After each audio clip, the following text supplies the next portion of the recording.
Hello, and welcome to Public Key, the new podcast from Chainalysis. This is your host, Ian Andrews, and I'm CMO at Chainalysis. Today, I'm speaking with two of my colleagues, Kim Grauer, Director of Research, and Salman Banaei, Co-Head of Policy. In this episode, we dive deep into ransomware and Russian cybercriminals. Enjoy the show.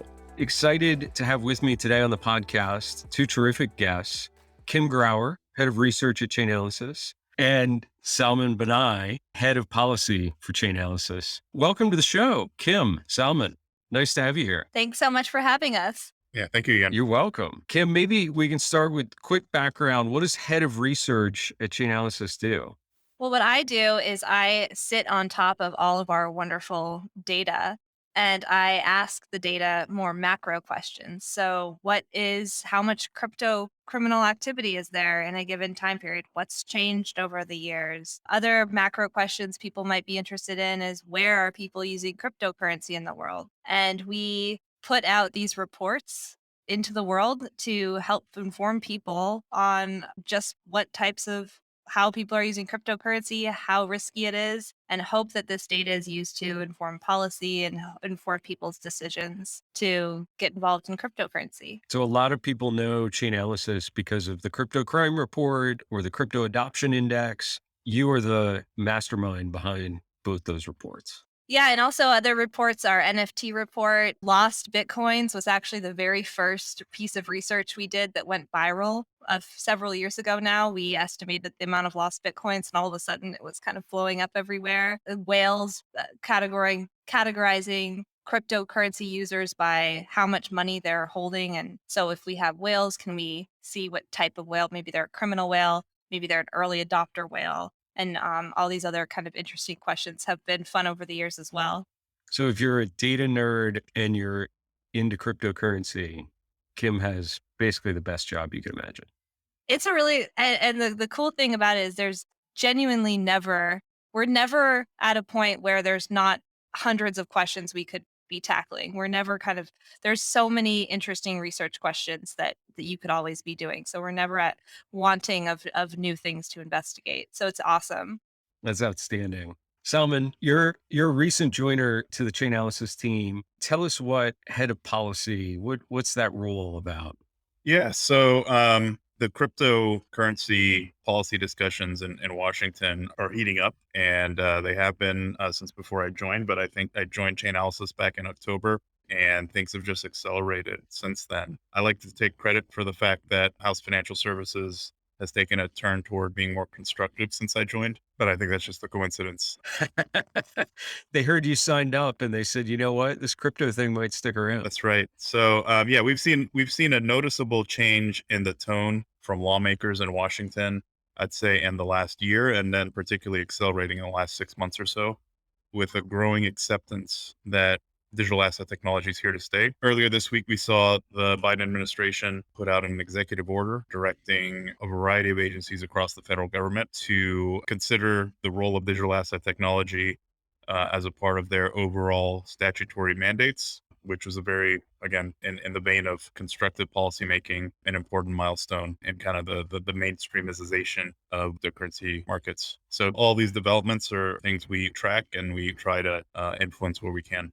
So there's a lot of education and encouragement on sound policy decisions that are coming from your part of the organization. Yeah, I mean, ultimately, it's our job to educate policymakers, give them the tools that they need in terms of understanding so that they can come up with the most well thought out and constructive approaches to regulating the space. That's an exciting place to be. And I think we're going to come back and talk about that executive order in a couple of minutes. But the topic I wanted to kick us off on today is to talk a little bit about Russia. I think everyone in the world has been focused on the situation with Russia, the invasion and war that they've started in Ukraine. I thought maybe we could actually take a step back from that to start. Kim, a big part of the Crypto Crime Report that your team just published covered this intersection of Russia, cybercrime, ransomware, malware, and cryptocurrency. Maybe you could start with just a quick overview of some of the findings that came out of the report. For those that haven't had a chance to read it in detail yet, maybe some of the big takeaways, and then I've got a couple questions I'd love to dig in along with you in that uh, on that topic. Yeah, our crime report comes out once a year. And this year was really interesting because we actually were at all-time highs in terms of the total value received by criminal actors. And what is a criminal actor? I mean, there isn't just one type of crypto crime that is all encompassing. There's different types of crypto crime. You have scamming, darknet market activity, you've got ransomware, malware, many different types of cryptocurrency criminal activity. And we were at an all-time high, $14 billion received by criminal actors this year. So you got to ask yourself, does that mean that we're failing as a compliance company? We're not stopping crime at all? And the answer is actually a little bit more nuanced because if you look at the share of overall activity that represents, it's actually at an all-time low. So we're at an all-time low in terms of the percentage of overall activity that is associated with criminal wallets.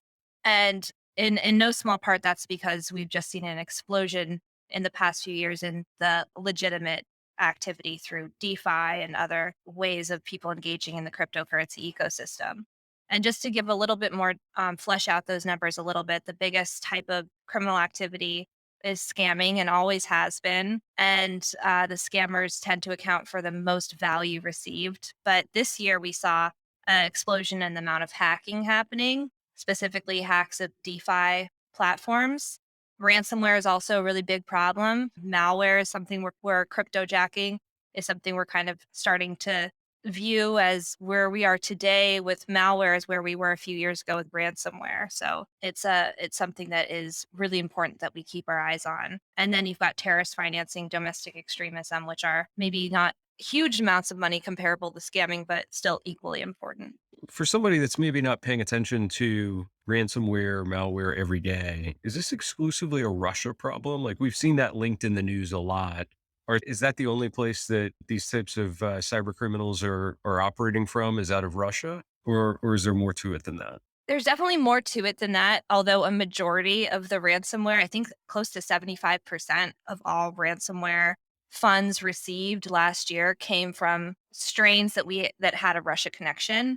So that Russia connection, maybe it's connected to Evil Corp, which is a cybercrime group based in Russia that's actually sanctioned. Maybe we know that it's a Russian language strain, so it's only sold on forums where there's Russian language component, or the affiliates, the people carrying out the attacks are known to be Russian. So a majority of the ransomware is happening within Russia, although we are seeing bits in Iran. For example, there was a surge this year in the number of Iranian kind of homegrown ransomware strains coming out of Iran, some of which were used for kind of geopolitical weapons and attacks against Israel. We know North Korea has been involved in ransomware in the past as well. But we also do know that anyone can go and buy a ransomware attack on the dark web. So it's definitely not restricted to any one particular region, but it is predominantly identified to be in Russia at this point.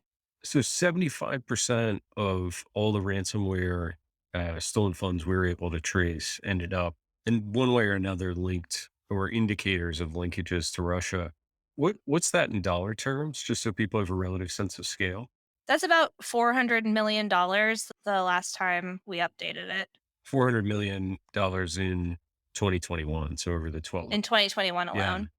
I mean, that's an incredible amount of money. So there's obviously a specialization happening in Russia. Like there must be a secret underground university or something where people go to learn how to be ransomware cyber criminals or something like that. I think you definitely have the network effects popping up here of you're in a cybercrime group, you maybe bring more people in. So that definitely is true. But mechanistically, how it exactly happens specifically in Russia is kind of, I think, probably a much more complicated answer.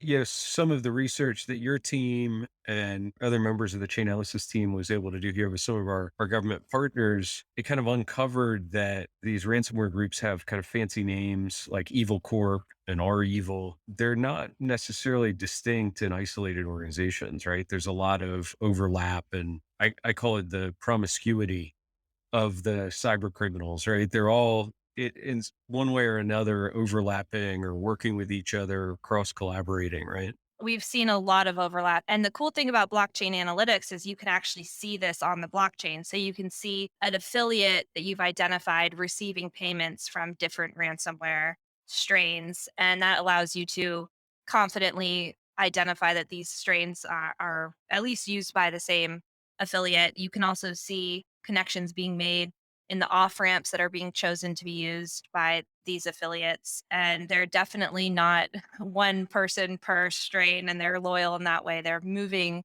between the strains very rapidly. And another finding of our report is that we saw that 2021 had the most number of active strains ever on record, around 175, 180 active strains, active in the sense that they're actively receiving funds across all of these different ransomware operators.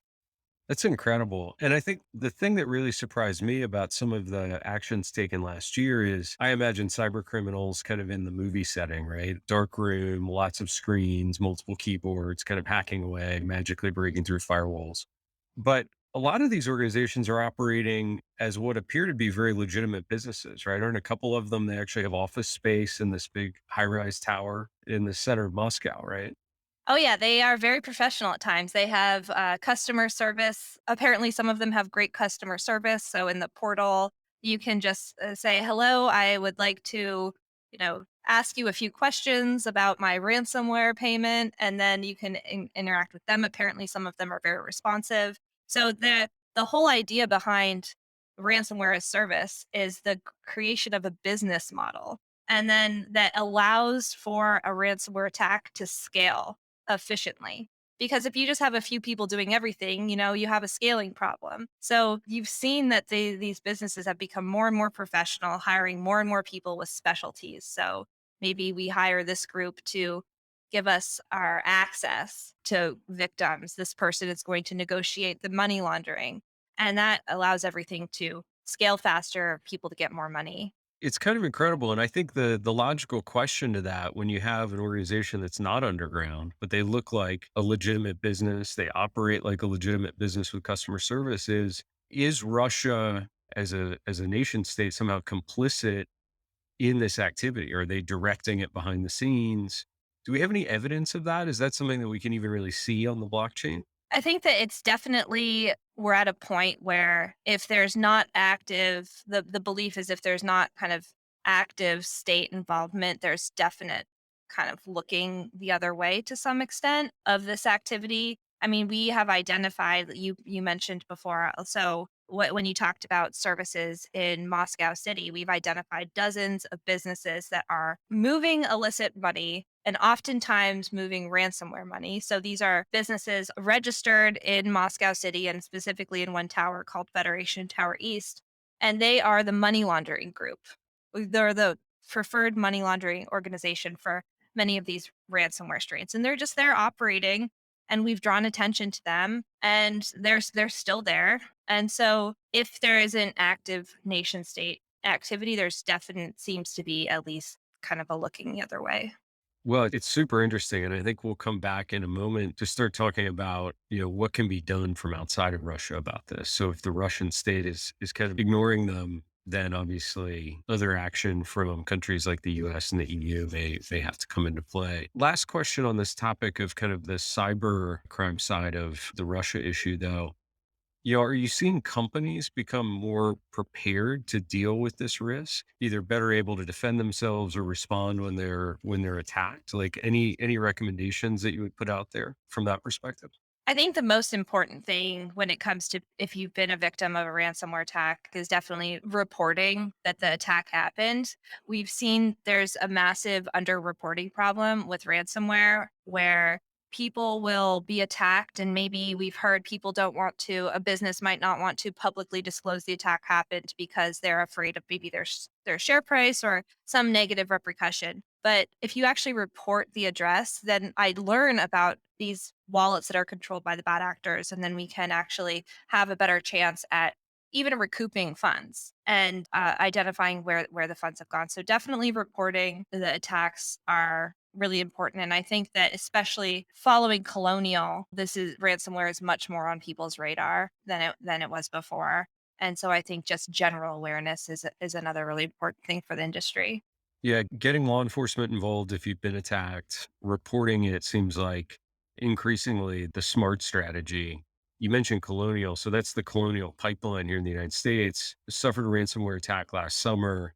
We just published a blog kind of detailing some of the behind the scenes story that didn't come public at the time. Maybe for the audience, if they haven't seen the blog, we'll drop the link in the show notes. But Kim, could you describe sort of the sequence that played out there behind the scenes and the outcome for Colonial? Yeah, so Colonial was a major infrastructure attack that happened in the middle of last year. And what we know now is that it was carried out by an organization called DarkSide, which is a ransomware strain, Russia connections as well. And Chainalysis has actually participated in the investigation. And using the blockchain analysis, you can trace where the funds went after they left the initial point of deposit, and from there, you're able to actually, even in this case, find out where the funds eventually went to. So this was a really positive outcome for the industry because a lot of times I think with ransomware, it can feel like your funds are gone and there's nothing you can do. And so seeing that there's actually been recourse or that there might be recourse for people to either get their funds back or to have there be arrests. We saw a few major arrests in the past few years. Our Evil, NetWalker is actually a really positive story for the industry.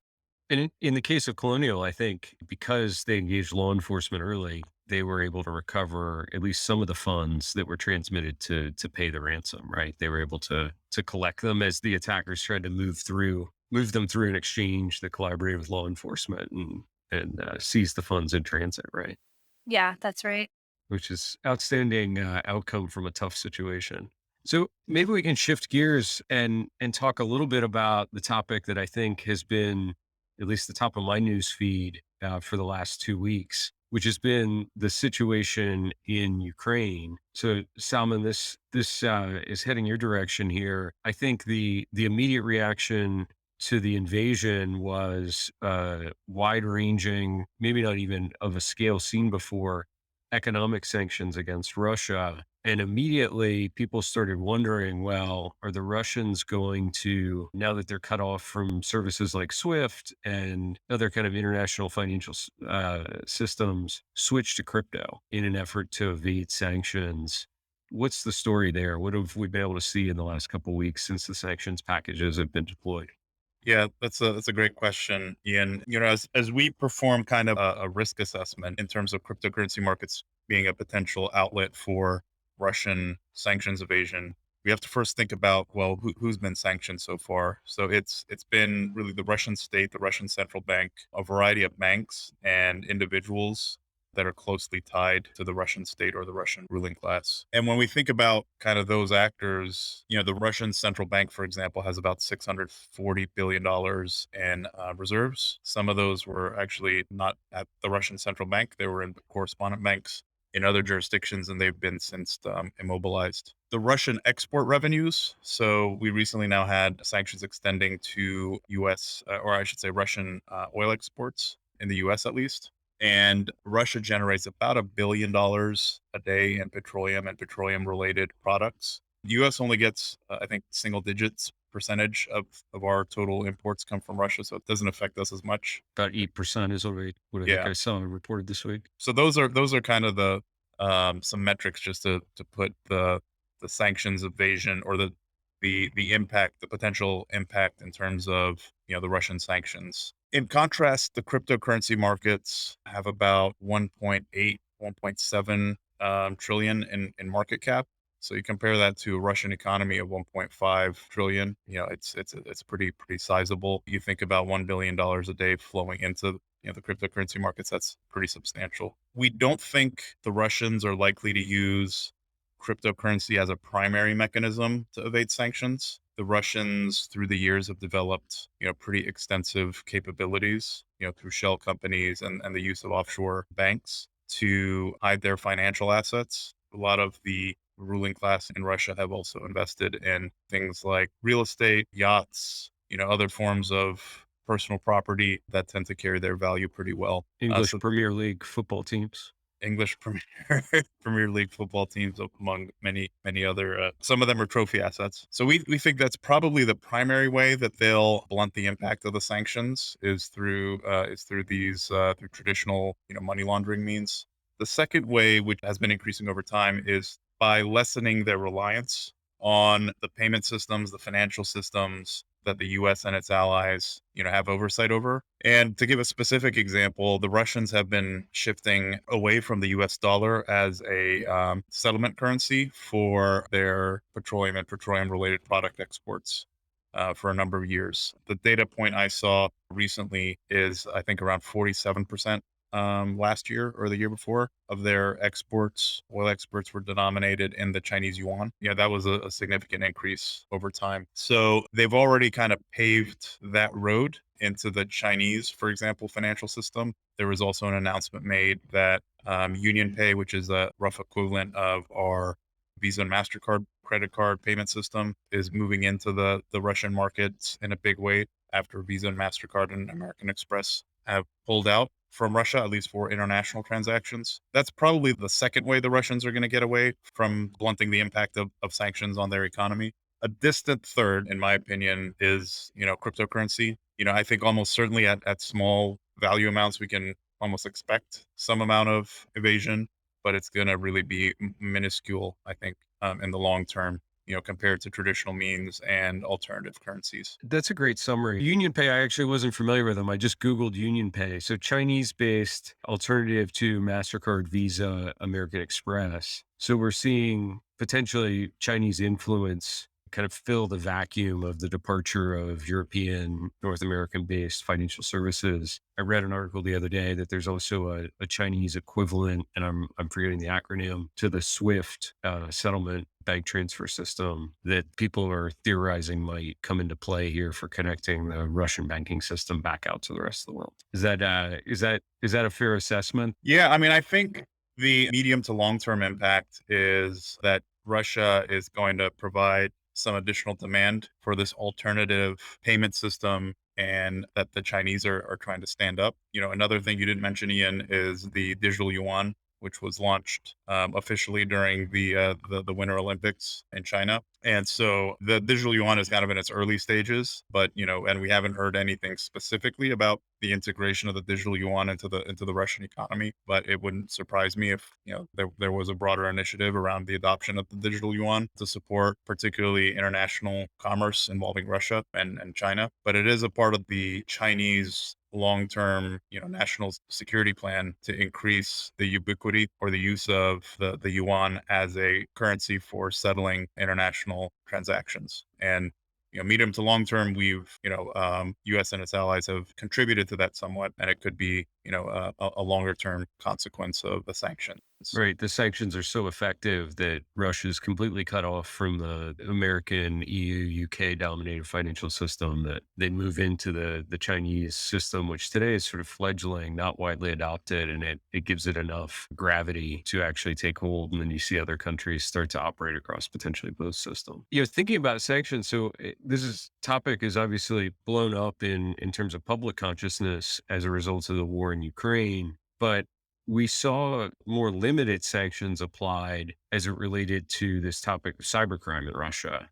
We're sort of targeted to individuals or organizations that were directly responsible for ransomware last summer. Given that we've got a little more time elapsed since those designations were made by the US Treasury, what's the perception in policy circles about the effectiveness of that? And I'm thinking specifically about the SUEX and ChatX companies that were sort of trading desks, laundering firms for the Russian cyber criminals. Like, was that judged as a success in retrospect? Or are there lessons that we can take away from that and apply to the current? So the SUEX and ChatX exchanges were, facilitating money laundering and sanctions evasion. There were two exchanges based in Russia that were sanctioned back in September 21st of last year, and we saw immediately inbound transfers of cryptocurrency drop to zero and stay at zero after those sanctions were announced. In contrast, you could imagine, sanctioning a Russian bank, you wouldn't have nearly as much of an impact. Like inbound transfers would still probably happen. They just would happen through other means. As a policy tool, sanctions are particularly effective in the cryptocurrency markets. And the reason for this is the transparency of the blockchain. And when you add the overlay of transaction monitoring capabilities that can monitor in real time the flows of funds in and out of sanctioned wallet addresses, the effect is that when a wallet address, exchange wallet address in this case, is sanctioned, all outbound transfers from that exchange are now flagged as high risk by any compliant institution or exchange or service downstream. So those funds become, tainted, for lack of a better term, not unlike the die packs that banks put on bundles of cash to deter bank robberies. Because if a bank robber steals it and takes it home, tries to open the bundle, the die pack marks the cash as tainted. And a similar thing happens when it comes to cryptocurrency. Sanctions are particularly effective when it comes to cryptocurrency for exactly this reason. The sanctions explodes the virtual digital blue ink all over the cryptocurrency, and then it's no longer useful, and the organization that's been sanctioned is effectively cut off immediately. Yeah, and another thing is that those funds are can be monitored in real Which time. is something that we don't have in any other part of the financial system, right? There's not nearly that level of transparency where anybody can potentially go look at the record of transactions. So I would take from that we should all expect more designations of individuals and entities coming soon, and that we should expect inclusion of more cryptocurrency wallet addresses. Like the sentiment is at work. Yeah, I can't reveal confidences, but I wouldn't be surprised if we saw policymakers, as they weigh kind of the costs and benefits of different actions, to use sanctioning of specific wallet addresses as a tool to ensure the efficacy of the sanctions. That's certainly what I think the opinion of the product team here at Chainalysis was. Maybe you can give us a quick summary of the new product that we introduced.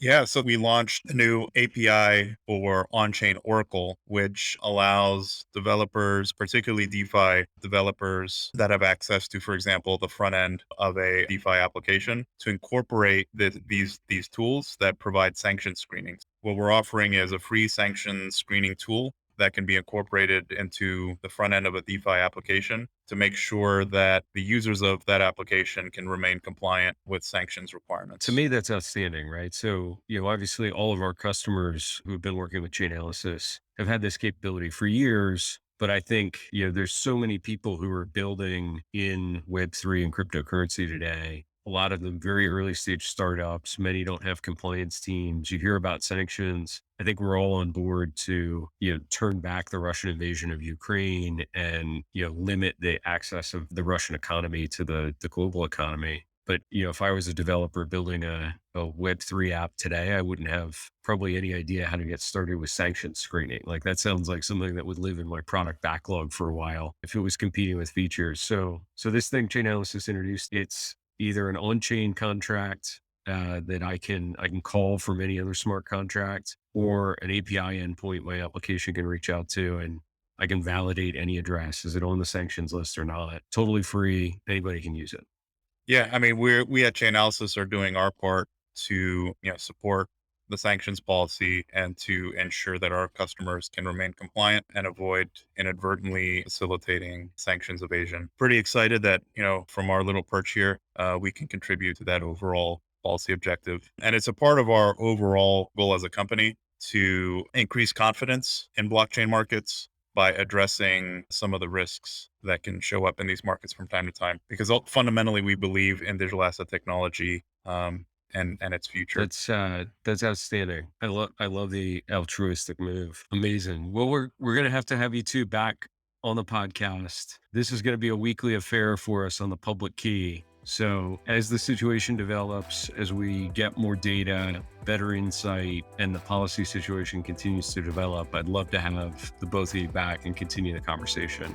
Thank you for your time today. It was a ton of fun. Really enjoyed the chat. Thanks, Ian. Thank you. Great to be on. Thank you for joining me today on Public Key, the new podcast from Chainalysis. If you enjoyed our discussion, please subscribe and post a review of the episode. And remember, sharing your public key is encouraged.